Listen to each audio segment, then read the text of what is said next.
Mesdames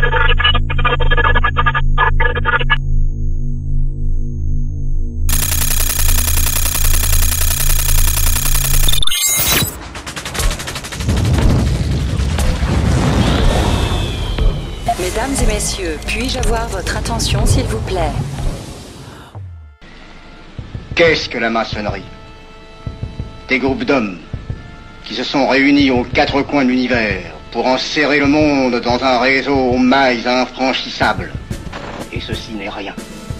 Je ne vous montre là de la maçonnerie, de la puissance physique. Il y a peut-être autre chose.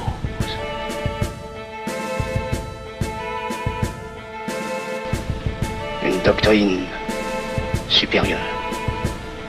Une antique expérience des forces du monde qui nous permet de pousser les peuples tantôt vers la vie, tantôt vers la mort, quand il le faut.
Effectivement, pour avoir une personnalité unifiée, il est important de pratiquer à la fois un exotérisme et un ésotérisme, d'avoir une action dans la vie traditionnelle et une action dans la vie politique.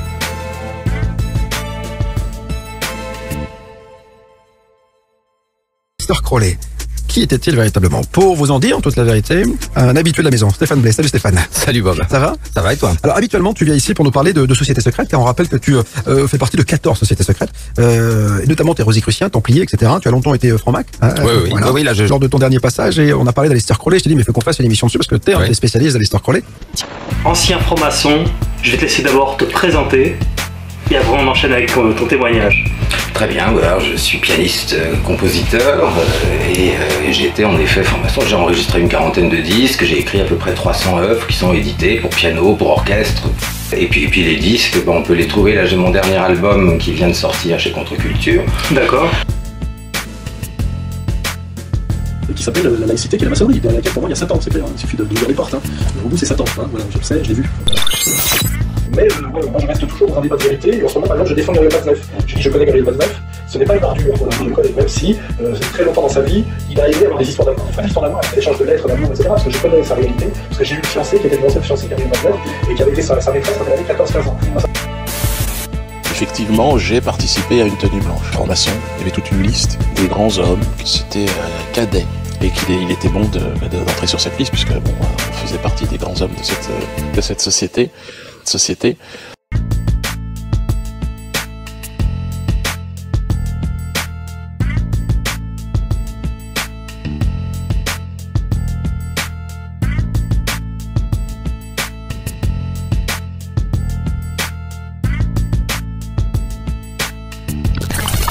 C'est un grand honneur que tu m'as fait en me décernant ce prix, cette quenelle d'or pour la subversion.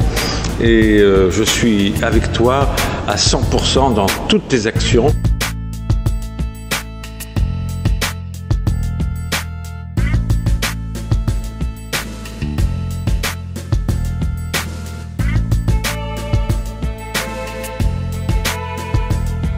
Il n'y a pas pire chose que l'ambiguïté.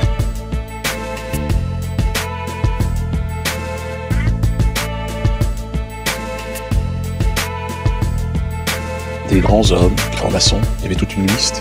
C'est la pire des choses, parce que les gens, ayant malheureusement souvent une vision superficielle, partent du principe que si l'apparence est bonne, le fond l'est. Et non, c'est pas parce que les apparences sont bonnes que le fond est obligatoirement bon.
Il n'y a pas pire chose que l'ambiguïté.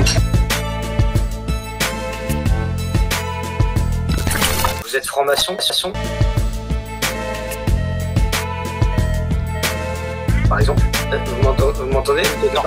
Non, jamais d'avis, jamais d'avis. Je suis assez proche de la franc-maçonnerie britannique. Vous m'entendez? Je suis franc-maçon. Je suis franc-maçon depuis très longtemps et je suis d'un degré très élevé.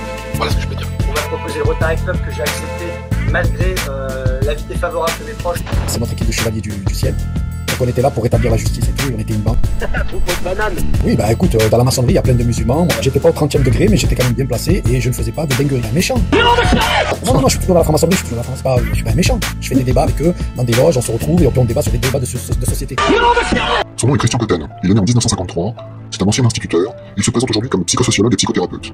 Auparavant, il a dirigé dans les années 80 une entreprise de formation appelée Stratégique.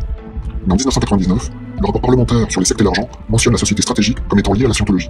Selon Christian Cotten, cette citation qu'il juge infamante aurait conduit à la fermeture de sa société au chiffre d'affaires de 3,5 millions de francs à l'époque.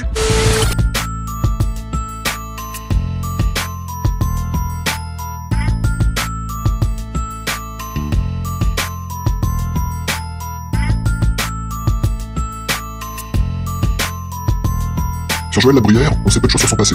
On sait qu'il est né à Rouen en 1948, mais selon l'article de Nolwenn Le Grevenec, publié en novembre 2016 sur le site de l'Obs, et intitulé « 2 jours dans le groupe sectaire qui abrite les Bridondes », Joël Labruyère raconte qu'il a passé sa vie dans la libre entreprise, il y a eu la restauration, puis les sectes, et il trouve qu'elles sont harcelées et qu'elles ne devraient être surveillées que lorsqu'elles abritent des comportements criminels. Ensuite il raconte que dans les années 2000, il survit à Rouen, sa ville natale, et en 2004 il lance un appel de la Nation Libre et se lance dans un cycle de conférences pour recruter.